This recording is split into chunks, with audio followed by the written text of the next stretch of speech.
Reaper's the mind killer.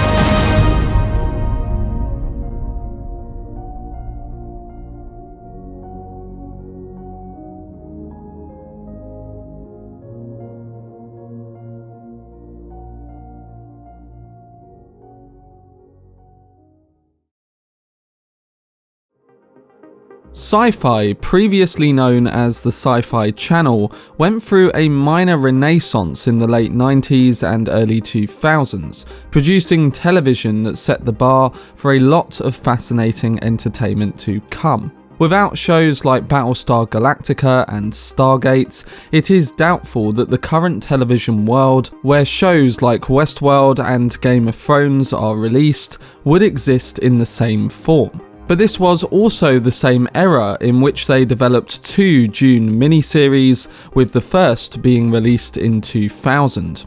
In this video, I'm going to be discussing this first miniseries and talking about the faithfulness it expressed to the original novel. This latest video essay continues my Road to Dune series, where I create content on all of the Dune adaptations, Frank Herbert's original novel, Denis Villeneuve's filmography, and his upcoming 2021 film.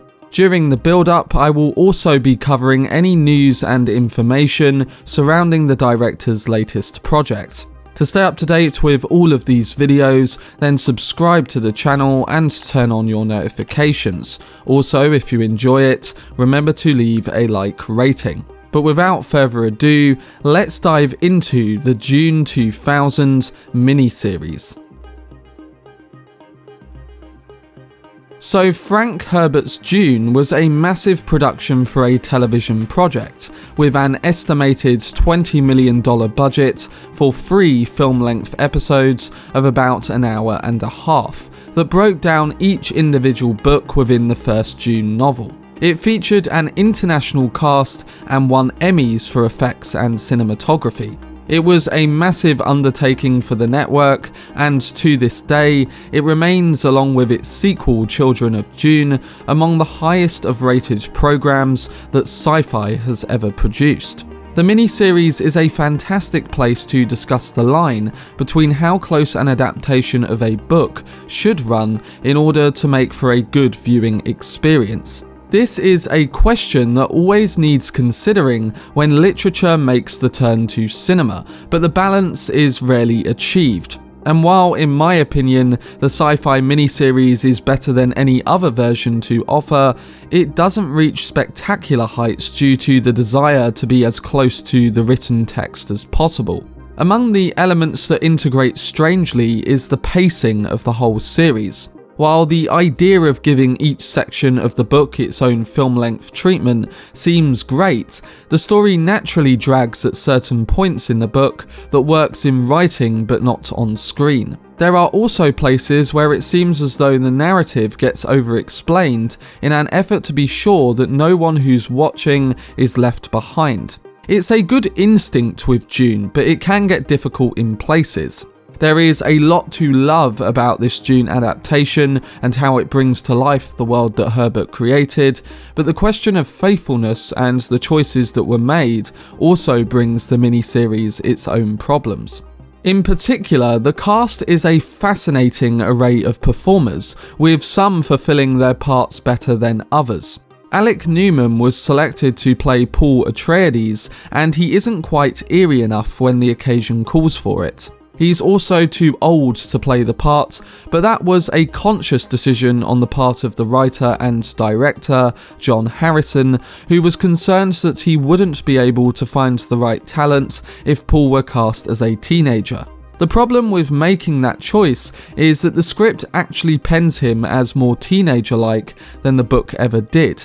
Paul has plenty of moments where he is bad-tempered and overly stubborn and fails to discern the motives of others the way Paul does in the novel.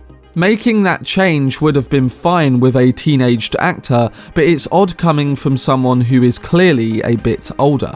However, he does gain his footing more, and overall, they do a decent job of representing Paul in this series. Moving on, William Hurt is not the person that many would consider for Duke Leto, but he brings a certain reserved calm that works for the character. Saskia Reeves, on the other hand, embodies everything that you would expect from Lady Jessica in both her posture and commanding presence. Barbara Kodatova is brilliant as Chani in both her sensitivity and fierceness, and Uwe makes a wonderfully rough Stilgar. Somehow Matt Kessler is playing Fade Rorfer, and it's the strangest casting choice you will see, but it's also hard not to love the strangeness of it. Giancarlo Giannini was an excellent pick for the Emperor, and it's always amazing to see him act through an array of increasingly improbable costumes. But in my opinion, the standout of this series has to be the role played by Ian McNeice, who manages to make the Baron Harkonnen easily one of the most despicable characters in science fiction literature, every bit as vicious as he needs to be, and also very fascinating.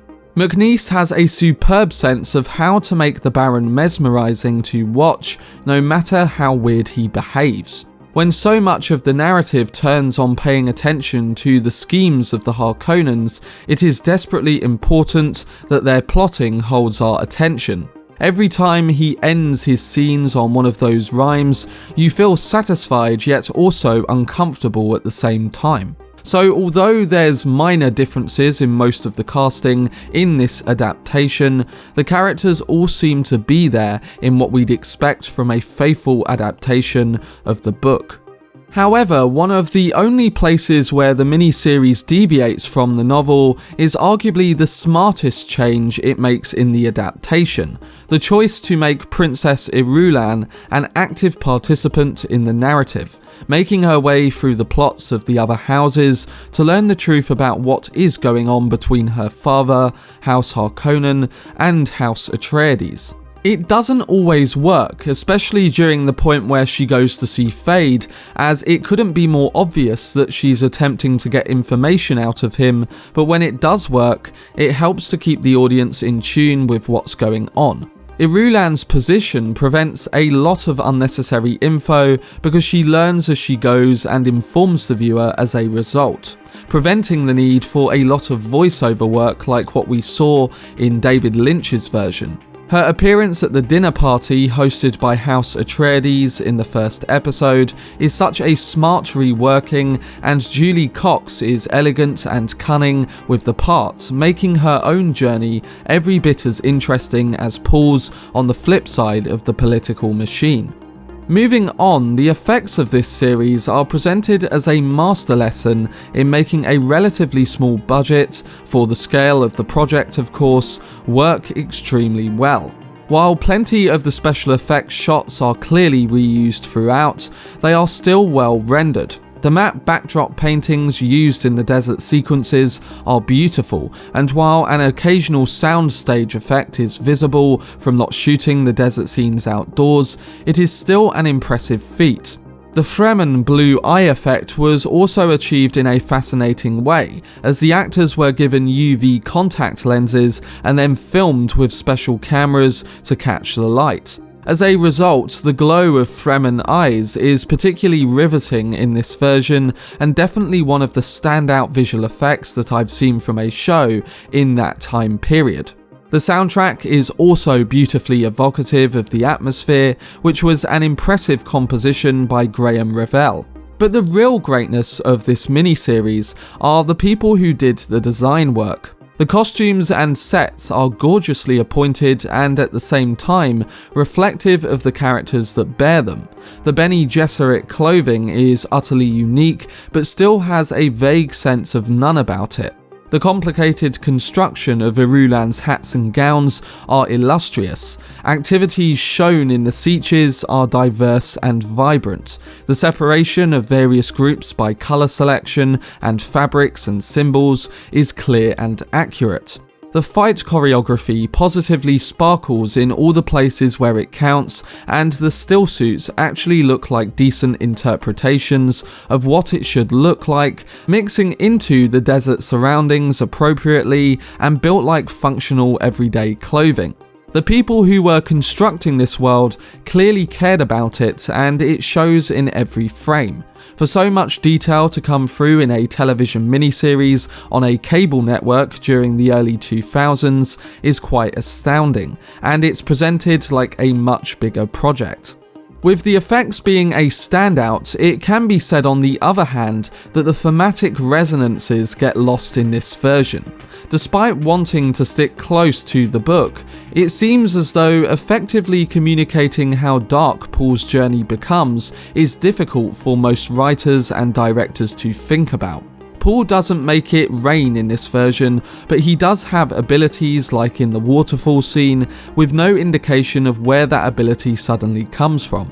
The indication that Paul's victory will lead to an endless war and suffering is never carefully communicated in this version, likely to prevent the audience from coming away with a poor opinion of their protagonist, or one that at least questions him more. Knowing all of that though, I would argue that while this version of Dune is impressive to look at, its successor, the Children of Dune miniseries, outpaces it in the end. I will be covering this next month, but for now, this miniseries is probably the best possible version of the original Dune novel that you can find on screen. And it's a great tool for getting into the Dune world itself. It is hard not to love any adaptation that clearly has so much love for its source material, but then the question we leave on is how much faithfulness do you adapt a project with? Dune is a difficult one that definitely needs more faithful adaptation than most. This is why I think the Denis Villeneuve adaptation is going to be spectacular. He has a proven track record of adapting projects faithfully, while at the same time, he can add his filmmaking style and presence into the mix. He always brings something that is authentically his creative vision, but one which celebrates what is primarily important to the story he is adapting. We'll have to see how he does, but after watching this Dune miniseries, the question of faithfulness is one that has stuck in my mind while thinking about the world of the book. But let me know down below what you personally thought of the Dune 2000 miniseries, alongside things that you find intriguing about this particular adaptation. My next video in this Road to Dune marathon continues with the Children of Dune miniseries, which was the sequel to the adaptation I have covered in this video. Again, this will be released next month alongside much more content on the 2021 film coming over the next few months. To stay up to date with this series along with all the latest news on Dune 2021, then subscribe to the channel and turn on your notifications. Also, if you enjoyed this video, remember to give it a like rating. But anyway, I hope you guys enjoyed it. I've been Cortex, and as always, make some noise.